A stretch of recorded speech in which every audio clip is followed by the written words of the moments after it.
I got something I'm super excited for you here today, and that is the official launch of my precision tiller bolts.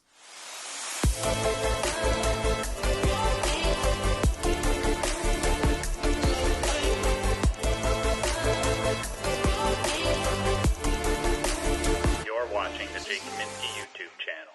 So this has been a long time coming. Big thanks for your patience. I've been teasing these for quite some time and haven't given you much information yet. And that's what I'm going to do in this video. I'm going to give you a breakdown of these precision tiller bolts and why I believe you need to put them in your bow. And ultimately, I'm just going to show you around the product here today because I'm super excited about this. And like I said, I found a need in the industry. I filled that need, and I'll show you why I filled a need. So this right here is what I've been working on. This is what I refer to as a precision tiller bolt. So the tiller bolt or limb bolt, you know what it does. It holds the limb in the actual bow itself and it allows you to adjust the draw weight. So there's a lot of different features on this that have been added to your standard tiller bolt, and there's also a lot of improvements as well. Ultimately, I'm just really excited to show you this product because I truly believe it will help make you a more consistent and more accurate archer, because what's standard on a bow right now is just not cutting it. It's not making the cut, in my opinion, as to what should be acceptable when it comes to fit and finish and ultimately tolerances. So what I'm going to do is I'm going to first hit the highlights on the limb bolts and tell you all the details, and then I'll break out each individual highlight into more of a detailed explanation so that way you can check it out more in depth. So the first thing is in the name, precision, meaning it is within 1/1000th of an inch of what I say it is.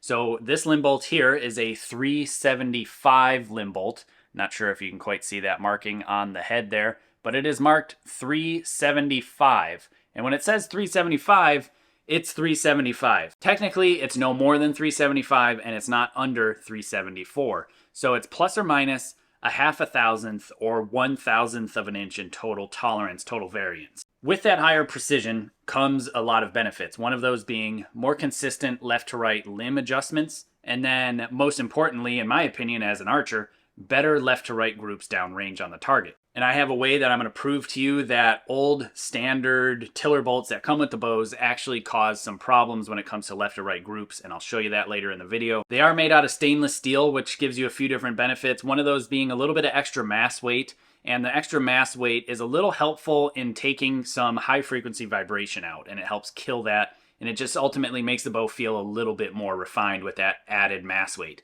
Luckily, it's built into the handle, into the riser, essentially, because that's where these limb bolts screw into, tiller bolts. They screw into the riser, and they're equal top and bottom, and so it doesn't really change the overall balance of the bow or the actual feel of the mass weight of the bow, but ultimately what you're going to feel is a lot less overall vibration in the shot itself. They are available in two different sizes. This one right here in my hand is a 375 limb bolt, and that's what this box here is, 375. This one here is 380. So the difference in size, and I'll again explain that a little bit more in depth here, because what you can do is actually get a better fit and finish, a better tolerance fit when it comes to your limbs and to your riser here. They're also all precision laser etched to basically give you the ability to clock these and put these in your bow in a very particular way where you'll be able to continually and easily reference when you make changes. When you make, say, a quarter turn on the top limb bolt to increase your draw weight, you can do exactly a quarter turn on the bottom limb bolt without even guessing because of these indicators on the actual limb bolt, and then your tiller won't change. Again, just adding to a little bit more consistency and a little bit easier to use as far as actual adjustments are concerned when you're making adjustments to your bow. And a big bonus to that is if you say make a mistake and you're trying a change and it just doesn't quite feel right and you don't like it, because they're laser etched, you can go back to the exact same setting in an instant, essentially. And again, just give you a little bit more of that freedom of adjustability and the ease of tuning to be able to basically adjust those and be a lot more precise with the adjustments. And last but definitely not least, these bolts are 100% made and produced and finished in America. Now, that's this particular set of bolts because I have partnered up with Thomas and his son, George. Big thanks to them for helping me out with the actual designing of this. And I've partnered up with them and we're launching a company called Kaminski Archery. And this is the first product that is coming out of the actual factory. There are going to be two different locations, one in the United States and one in Austria. And we will be making everything exclusively and not having it made in any other country. To the point of not just this tiller bolt being made here in America, laser etched here in America, and packaged in America, the package is also made in America too. We're just really trying to, as a company, take pride in one's own country and also to help support people local to us. We're trying to keep all of the money that was paid to have these machined by American workers or by Austrian workers, and to be able to just kind of keep control of everything and to be able to monitor quality control and monitor all of the aspects of the actual production of these in the countries that we live in. That way we help support the people local to us and ultimately just help build a healthier economy around us. And what this will do for you as the consumer is it will keep things a lot more consistent from batch to batch and from piece to piece. So that way when you order something, you know what to expect. It's not going to be delayed and it's not going to be changed because we had to use a different source, a different supplier, and have it machined somewhere else in China or something like that. Ultimately, keeping everything in our home countries allows us to do a few different things. It does cost us a little bit money in the end run, but what we're going to do is keep our hands in as much as we can to help then pass the savings on to the consumer and to not have to artificially inflate prices due to shipping and potentially have unexpected delays due to that shipping or any other failures as far as supply chain is concerned. So it just basically is trying to help make a more quality and more predictable product for you, the end consumer, because you deserve nothing less than the best. So that basically covers the highlights of the tiller bolts. They're made of stainless, a little bit of added weight, way more precise, giving you better limb alignment, more consistent limb alignment, also better groups down range, and the laser etching. Plus, it's also made completely and 100% in America, and eventually the next future batches will be also made in Austria. That will also help open up our distribution in Europe a lot easier and more affordably to getting shipments out that direction to individuals. We understand that international shipping right now is outrageously expensive. There's not really a way around this at the moment, and we are actively working on having a hub set up in Austria. So if you haven't yet, do sign up for my email list at jkaminski.com. When we have that kind of thing set up in Austria and a European distribution platform, I'll definitely send out an email blast notifying everybody about that. And like I said, these limb bolts are also currently available on my website, jkaminski.com. They retail for $69.99. I'm just super excited about these personally. They're super sharp looking and they look great in my bows, and they definitely change the feel and give me so much more confidence in my setup and how consistent I can expect it to be on the target down range. So what I'm going to do now is I'm going to get the camera set up over the bench here behind me so I can give you a lot more of an in-depth, closer up view and show you the highlights and explain to you a lot more about the benefits. And then after that, what I'm going to do is I'm going to take you out on the archery range and we're going to do some shooting, and I'm going to do something to my limbs that is going to shock you, and it's going to shift my groups left and right downrange at 70 meters further than I was willing to believe was possible. And it was a big discovery for me as an archer to see what is potentially happening within the bow's system. And it's a miracle that I could shoot the scores that I could shoot with tolerances the way they are on some of these bows. Before I get ahead of myself, I'm going to get you set up over the bench here and give you a much closer up look and do some measuring and ultimately give you a better in-depth view of these precision tiller bolts. All right, now we're set up over the bench and we've got these two boxes here. They're essentially the same boxes, and I just want you to know that this is the first run of these. So this is kind of a proof of concept to see how they do. They are currently only available on a Hoyt riser anytime from the date you'll see on the bottom of the screen because I forgot to do my research. But basically any Hoyt riser from that date forward is able to accept these tiller bolts, and they will bolt right in without a problem. Now, there are several bows that have the same exact bolt pitch pattern. So if you have a buddy that has a Hoyt, borrow his limb bolts or his tiller bolts, throw them in your bow and see if they fit. And if they do, these probably will work, although it's not guaranteed. It's only guaranteed to fit on these Hoyts here.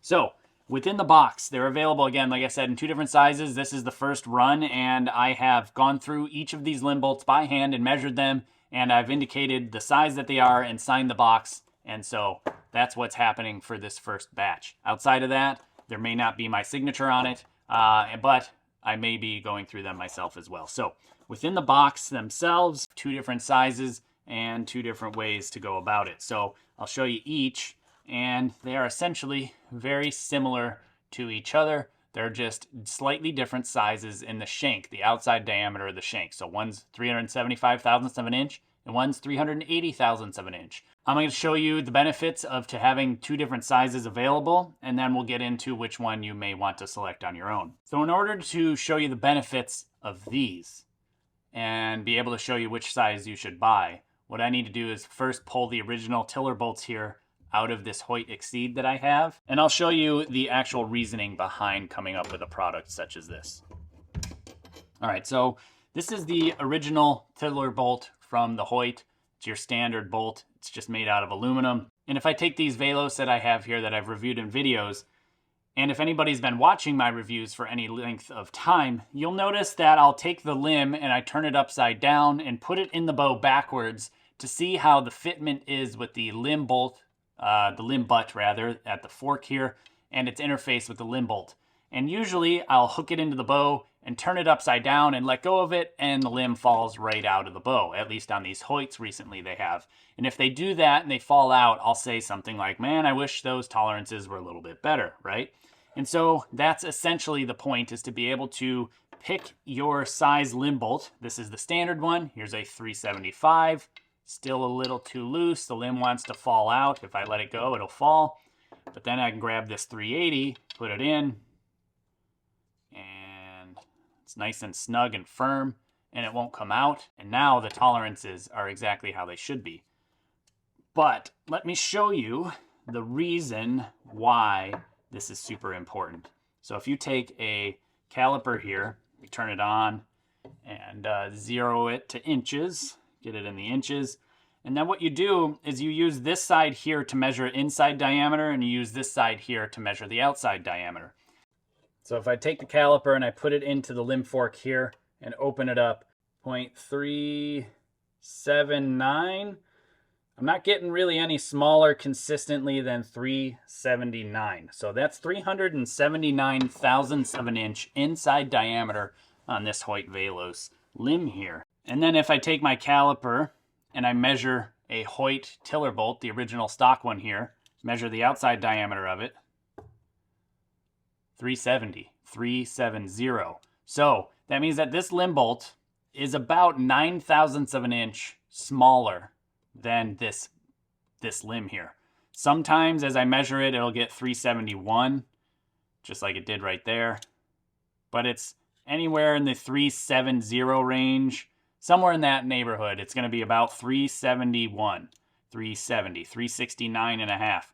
So 370. So it's 370 thousandths, and this is 379 thousandths. That's 9 thousandths of an inch fit difference here. So that means that this limb can move back and forth. That means that this limb bolt can shift back and forth in the actual limb left to right this direction. That's why when I take the limb and I put it in backwards, and if I tip the bow upside down, if the limb falls out, or in this case the limb bolt falls out, the fitment, the tolerances are just not good enough, and what it's going to result in is inconsistent limb alignment and inconsistent groups down range. I am absolutely going to prove this to you in this video here, and you'll be shocked to see the shift in groups down range. So that's where these precision tiller bolts come in. If the limb is too big, you pick up a different size, or the size that it should be, and then you have a better fitment here. Now, this particular bow is 379. So would I go with a 375? Let's find out. You put it in a limb, and it wants to stay, but it still falls out. So it still is too small. That's 4 thousandths of an inch difference, 4.5 thousandths of an inch, because this one comes in. If I measure it, make sure I'm at 0, measure my tiller bolt, 374. So that's 5 thousandths of an inch difference between this tiller bolt and this limb, meaning the limb is still bigger than the tiller bolt. Again, I said these limb bolts, when they're marked 375, they come in at a maximum of 375, but a minimum of 374. So this one passes spec, it passes tolerances, and it's able to get the thumbs up to head to you. So this bolt here, 380, 379. So what this means is this limb bolt, this tiller bolt, and this limb are exactly the same at 379. If I turn this off and set it aside, take this tiller bolt and make its way into the limb, now it won't come out. There's no movement, no play, no nothing. this is what it's supposed to be. Now, if I take a win-and-win limb that I've got here and I do the same exact treatment, I don't have to sit here with a caliper and measure it. I can take the original standard Hoyt tiller bolt. Goes in very easy. There's a little bit of play. With a little bit of shaking and movement, it would come out. You can hear it. It's a little bit on the loose side. It's not terribly loose, but it's definitely very, very loose. Now I take the 375, and it requires the same amount of force the 380 required to use on this Velos, and there's no rattling, no movement, and it's not coming out unless you want it to. This 380 I wouldn't use, so I'm not going to bother shoving it in there. But if I take this limb and I measure it, just like I measured the Hoyt limb, make sure everything's 0 in inches here.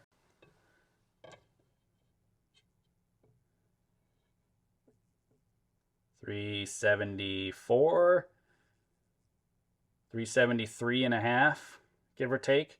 So these are slightly under 375 thousandths of an inch, and that's why the 375 thousandths of an inch tiller bolt is perfect for this limb here. The Hoyt bolt came in at 370 to 371. So again, this is the one you want for proper fitment. So this brings me to what size should you order, the 375s or the 380s. You really need a caliper to be able to predict that to begin with. Otherwise, I suppose you could buy both sets and then test fit them and just see. Whereas, you know, this one here, it doesn't quite want to go in just super easily like the stock one does, but it goes in with a little bit of push, a little bit of force, compared to this Hoyt Velos where the 375 is clearly too loose, and this 380 requires a little bit of force to get it in, and it gets right in there when you find the right size. So there's two different ways to do it there, through trial and error, or measure the forks of your limbs and then buy the tiller bolts that match. So basically anything from 375 or under as far as limbs are concerned, the 375 will suffice. And anything 375 or above, the 380s will suffice. So over time, as the limbs wear, and if that fork opens up, you could in theory grab a fatter limb bolt to take out that little bit of wear and therefore a little bit of inconsistency and go from there. That way it'll help keep you a little bit more consistent from setup to setup. Also, if you go from limbs to limbs, you may need both different sizes here. Every single set of Hoyts that I have on hand need the 380 bolts, and every single size of win-and-win limbs that I have on hand need the 375 bolts, because the win-and-win has a nice tolerance on the inside of this fork here, and all of the Hoyts that I have are oversized on the fork here. All my tiller bolts from Hoyt are also undersized that I've got here too, and I've got several sets, not just of these modern aluminum ones, but several sets of the original stainless steel ones as well as the original regular mild steel ones. So I know there's a lot there, a lot to think about, a lot to process, and a lot to consider when it comes to which size do you put into your bow. Again, if you have a caliper that you can use, it will take the guesswork out of it, and you just put it in the fork of the limb and you rock it back and forth until you find the smallest measurement that you can find. And that'll get you at least as close as you can possibly get without just buying two different sets and then fitting them by hand. But like I said, you can do that worst case scenario. Now, if you look here as well, you'll see the precision marks, the laser etchings that are on the actual heads of the bolts. So that way, when it's in the actual bow itself, you can make adjustments a lot more precise, and it's not such a guess when it's like, okay, well, I want to turn my limb bolts a quarter of a turn. Well, these clockings here, the adjustments, there's 8 of them, so it's very easy for you to say, okay, well, I'm going to back my limb bolts out a quarter turn. The number 4 hash mark here is pointed at this bushing, so I'm going to turn it to the number 6. Okay, that's a quarter turn, done, lock it in place. And now when I go to do my bottom adjustment, I can do the same exact thing of exactly a quarter turn, maintain my tiller from top to bottom. It ultimately is going to make tuning a lot more enjoyable and a lot less of a pain in the butt, because then you don't have to guess so much when you're making these adjustments. Another small little benefit of these that is not necessarily a huge benefit, but it is a little bit helpful. This threaded section here, we actually added a little bit of length to it compared to the standard tiller bolt. So if I put them side by side, you can see that this threaded section on the stainless one, because if you use that shoulder there as a reference point, this bolt is right now touching the black aluminum one's shoulder, and you can see the black aluminum one's shoulder, or end of the bolt rather, is not touching the stainless's shoulder. So our precision tiller bolt has a lot longer threaded area here. What that does is, especially in the further out settings of the limb bolts, it leaves a little bit more meat of the threads into the riser, which will help align the limb bolt this way as well.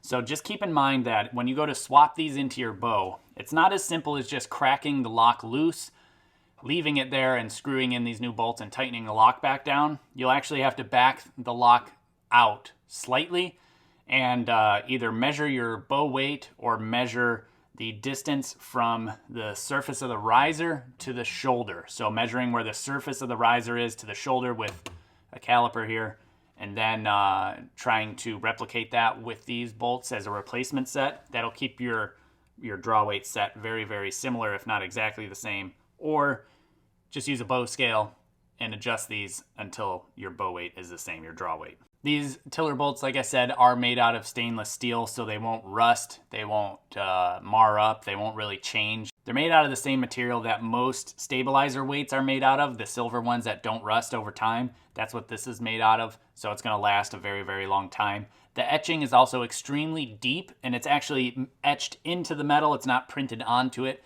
so you could scratch this with a knife like crazy, and your markings are just not going to come off. Again, lending itself to a lot more consistency and longevity over time. With it being stainless steel, it has a little bit of added mass to it as well. Each tiller bolt weighs 1.56 ounces or 44 grams. So again, like I said, it adds a little bit of mass to the ends of the riser. And I think due to both the fitment, as far as the snugness is concerned, and the actual mass weight, it just really ultimately helps kill some of that unwanted, unnecessary, high-frequency vibration after the shot's gone. So after the arrow's left the bow and you feel that humming and that pinging and that vibration in the system, it actually quiets it down a considerable amount due to the extra added mass. All right, so now what I'm going to do is I'm going to take you out to the archery range and we're going to shoot some arrows at 70 meters, and I'm going to do some stuff to the bow that you haven't seen anybody else do before. And it's going to shock you as to how much of a difference it makes. And if you're anything like me, you're going to stand there and scratch your head and wonder, how long has it been like this? All right, so now we get down to the nitty-gritty as to why these make such a big difference. So the main principle as to why the precision tiller bolts make such a big difference in accuracy and consistency and limb alignment has to do with fit and finish and ultimately tolerances. So we all know that the limbs on this Hoyt here, these Velos limbs, are oversized at about 4/1000ths of an inch over what they should be. So these are 379 thousandths, and these tiller bolts here are somewhere in the neighborhood of 371 thousandths. That leaves an 8/1000ths of an inch gap in between the fitment between the limb fork and the tiller bolt here. And so what I can do is I can actually hold the riser, take the limb, and I can shift the limb left or right, and I can feel it go clunk, clunk. And it's hard to hold on to, so I typically tend to use the side of my body to hold the riser. I hold on the opposite side of the riser with my hand, and then I can push the limb this direction, and I can feel it shift to the left. And if I go this way and push it to the right, I can feel it shift again. It doesn't make a clunk, it doesn't make a noise. I mean, it clunks, but it doesn't make a noise that you can audibly hear here. But I can physically feel the limb move in the pocket laterally, left or right. So right now it's shifted all the way to the right. And if I were to go over here, whoops, and push it, I can make it go all the way to the left. Now, nobody actually just grabs their bow and does this, and that's why this is relatively new and uncharted territory. People don't talk about this type of stuff, and I didn't until very recently either myself, where I was, holy cow, I can actually feel the limbs shift left or right when I'm deciding whether or not the limb fitment in the limb bolt even mattered. And so once I discovered this, I knew I needed to create a solution to this problem of these tolerance issues. Yes, nobody actually does this, as I've already said, but how many people do you see shoot their arrows, guilty right here, set their bow down, lean it against something?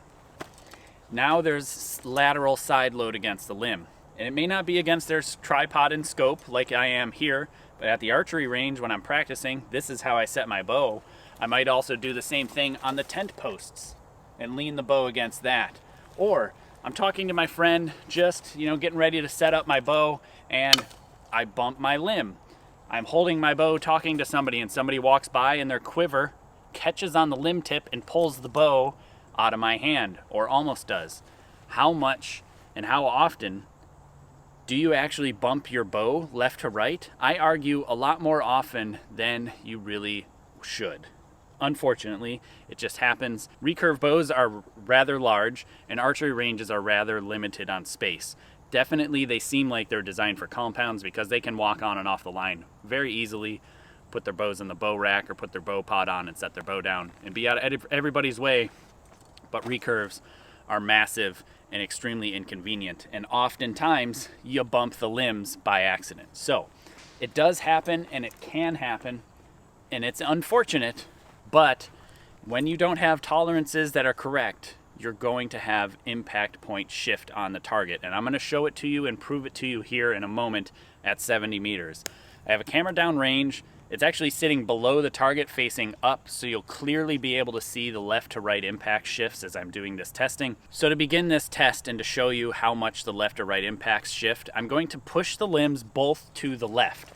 So that means if I was looking at the bow this direction, I'm going to push the top limb this way, and I'm going to push the bottom limb this way as well. They are technically opposite of each other, but I'm pushing both limbs to the left side of the actual bow if you were looking at the bow from behind it as if you were shooting it. So shift the limb to the left. I actually feel it clunk. And then do the same thing on the bottom here, shifting it towards the left. Feel it clunk as well, in addition to my shoulder cracking. Hopefully I shoot halfway decent shots here for you. I've only shot one end for warm-up, but I'm going to do my best here to shoot good shots. And what I'm going to do for the next series of arrows, hopefully I can do it in one end here and get a decent group for you down there with the limbs shifted to the left. I am not going to move my sight at all. I'm not going to change my string alignment at all. I'm not going to change my point of aim at all. I'm going to do nothing other than shifting the limbs left or right, and I'm confident that this does make a difference, and you could do the testing on your own at home. If you have stock tiller bolts, stock white tiller bolts, and you have oversized limbs and undersized tiller bolts like I have, and they shift, you will shift your impact point on the target. I'm going to show you how much here right now. So again, this test is both limbs to the left.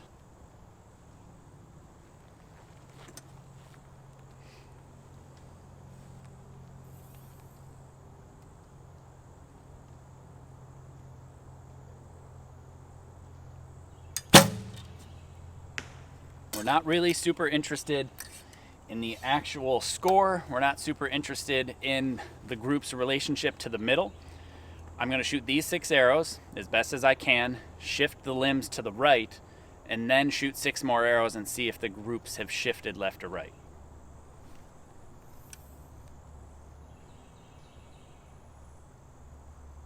All right, so both those arrows so far are hanging towards the right side of the gold.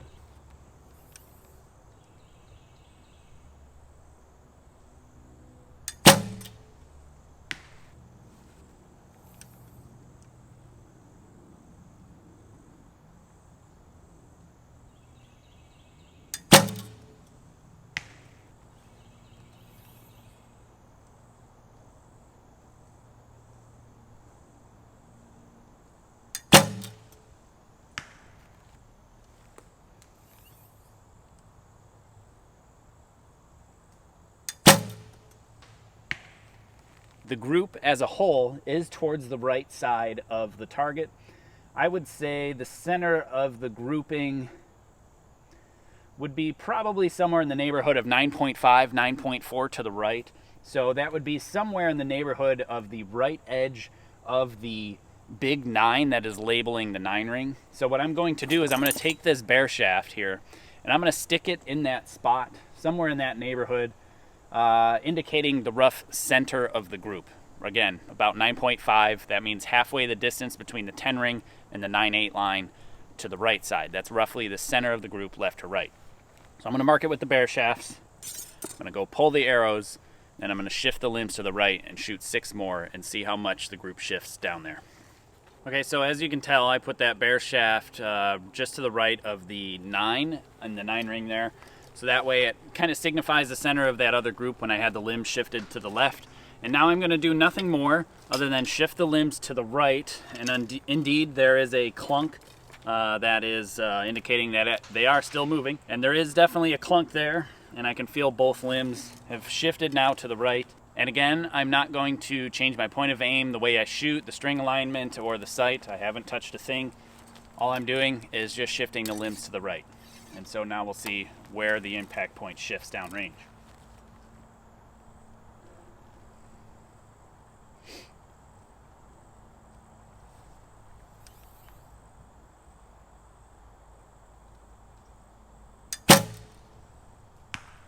And that first one I thought was going to go a little bit to the right based on, the follow through. I gave it a little bit of English to the left because it felt like it was heading to the right, but I don't know, maybe the groups did shift that much.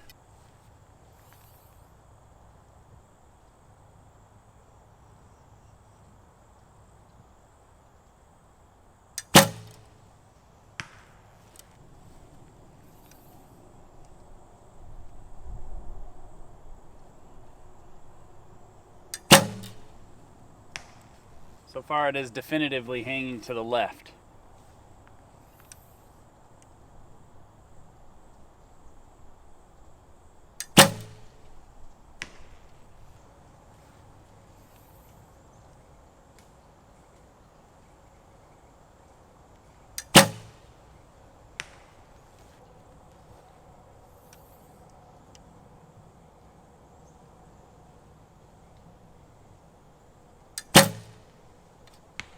So as of right now, the center of that group is pretty dang close to the 9/8 line to the left. Yeah, I'm gonna guess somewhere in the 9/8 line to the left. So when you look at the spread between shifting your limbs to the left and shifting your limbs to the right, there's at least this much spread down at 70 meters. That's almost 8 ring to 8 ring. That is massively disappointing as an archer when it comes to the amount of precision that is required.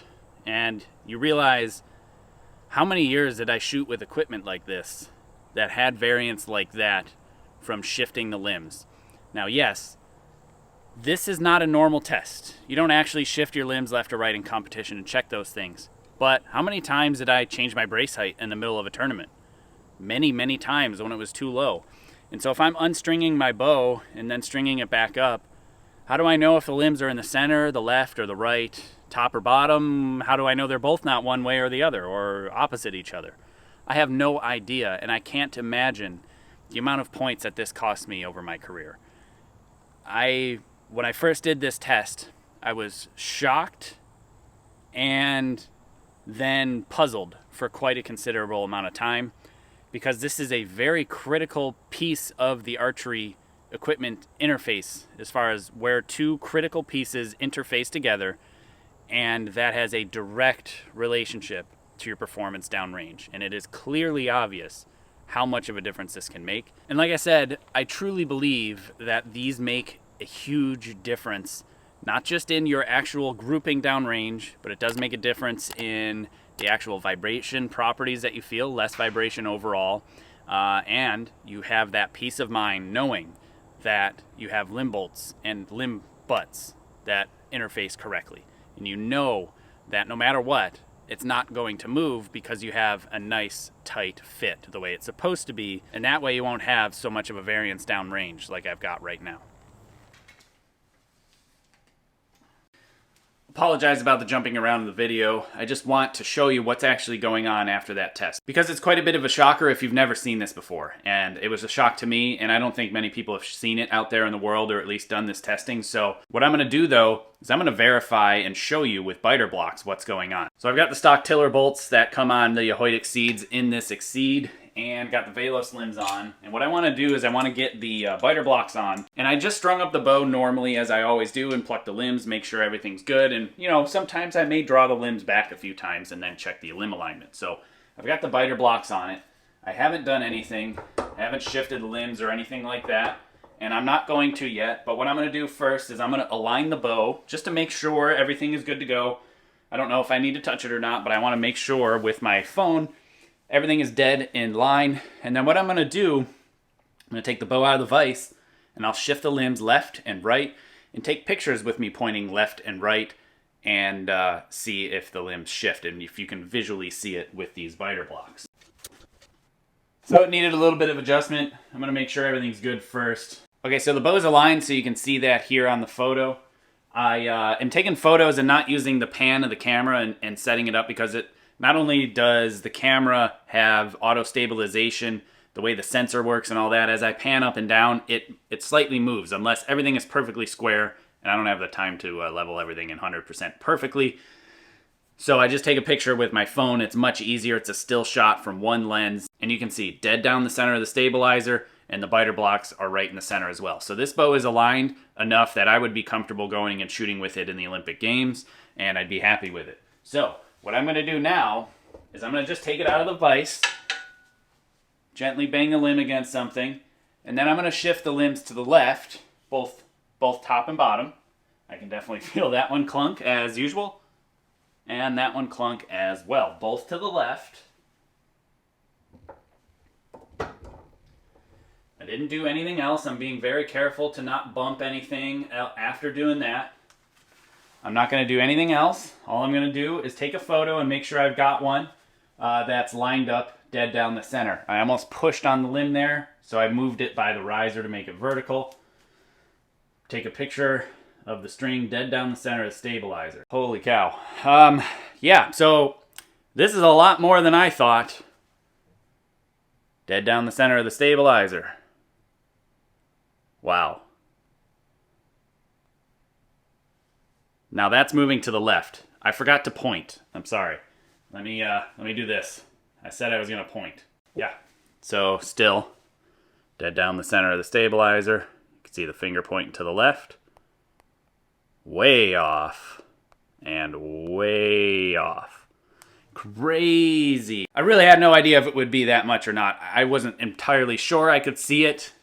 But based on how much I could feel it was moving, I would assume I could see it. So now, like I said, what I'm going to do, I'm going to shift it now to the right. You can see I'm having to push it from a different direction. And yeah, shift those babies over to the right and do the same thing. Make sure that I don't do anything else. Pointing to the right. So I must have aligned the limbs pretty similar to the full right position, apparently, because dead down the center of the stabilizer. And it is slightly to the right. Very slightly to the right. But it's not a whole lot to the right. Nowhere near as how far left I shifted it. So when I lay all three on the screen now, you'll see that the one in the middle is the one that I had aligned and just aligned the bow. And then right and left, you'll see I shift the limbs right and left. And when I moved it to the left, the string moves a lot. When I move it to the right, the string moves very little. Probably because when I aligned the bow is being aligned with the limbs mostly towards the right, apparently, because that's what this is showing us. So what's crazy about this is you can clearly see the limbs are shifting a massive amount from nothing more than a simple amount of side load on the limbs. And it's really not requiring all that much force. What I want to do really quick though, is I want to measure in through the side of the riser to the side of the limb here. And even though it's tapered and stuff is a little bit uneven, I'm going to try to take a measurement to the dead center of the tiller bolt off of the surface center of the tiller bolt as well. So what I can do is use the set of calipers that I've got, zero it out, switch it to inches. What I am going to do is for sure the top limb, shift it over towards the right. It's still over there because that's where it started. So what I'll do is I'll get a depth measurement to the center of the limb bolt off the side of the limb to the side of the surface of the riser. 2435. See if I can get a similar measurement. 2415. So I'm getting them relatively consistent. I'm gonna do one more just to be sure. 242. So I'm within 5-10 thousandths of an inch of each other. I've not done this, so I want to see if I can measure it when I shift it to the left. And it does shift, obviously, to the left because I can feel it. Now, it's 9 thousandths of an inch, so we should expect that, although I'm seeing more variance than that as I'm taking these measurements. Well, there you go. 2.5. So we were at 241, 2415 at the most, 241 to 245. Yeah, I mean, that's 9 thousandths of an inch. So my measurements aren't that far off. Second measurement, 2.5. And third measurement,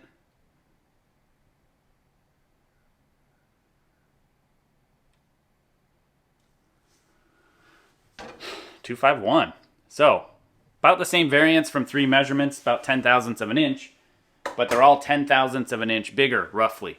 So it's showing me that the limb is shifting when I go like this and shift it left and right. And honestly, I'm very shocked that the biter blocks show that much movement.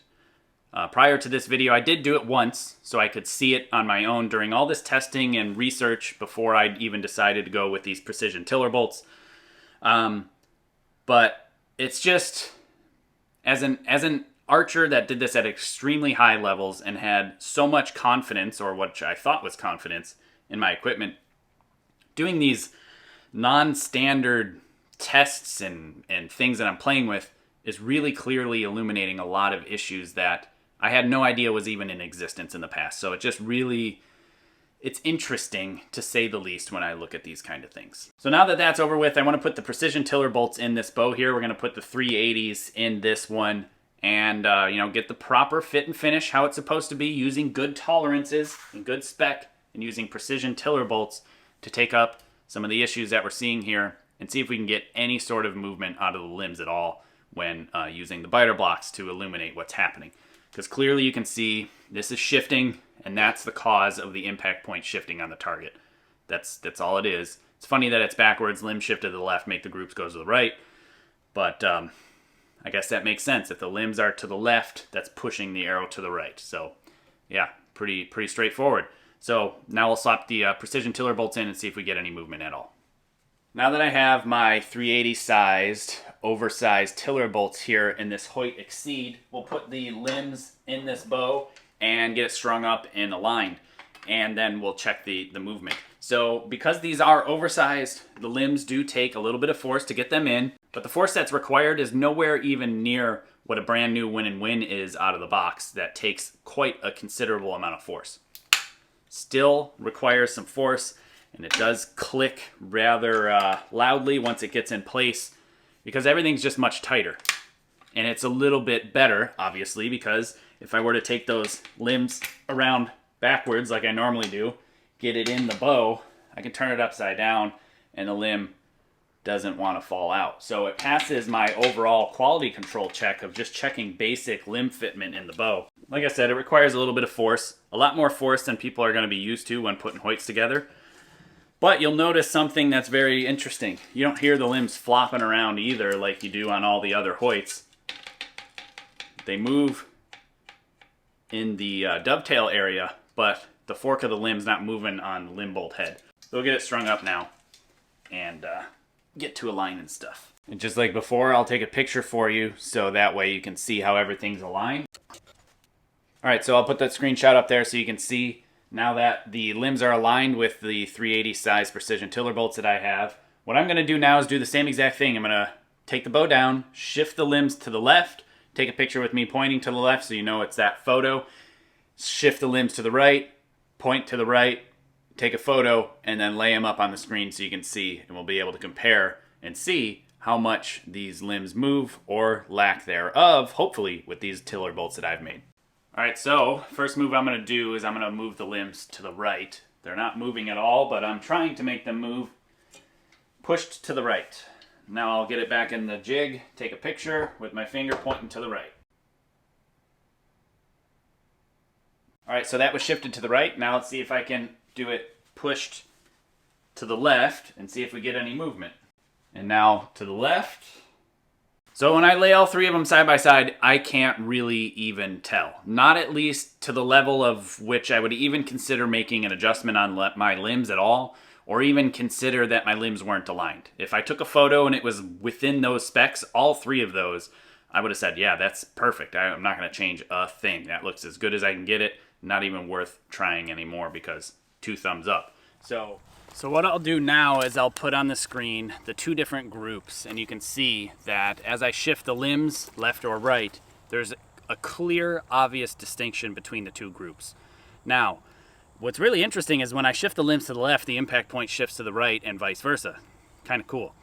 But like I said, how many times have I bumped my limbs? How many times have I changed my brace height? How many times have I just been here talking to somebody like I'm talking to you, and somebody walks behind me and catches the limb, right, as they're walking by, and they bump into the bow, and I'm holding my riser like I am now, stabilizing it, and now my limb just shifted and I had no idea before. Like I said, this has been an eye-opening experience for me, and I'm so glad I have a solution to the problem that is clearly obvious here. So if you're interested in my precision tiller bolts, head to my website, jkaminski.com. They're currently available right now on sale, shipping worldwide. Yes, I know international shipping's a bit of an issue at the moment.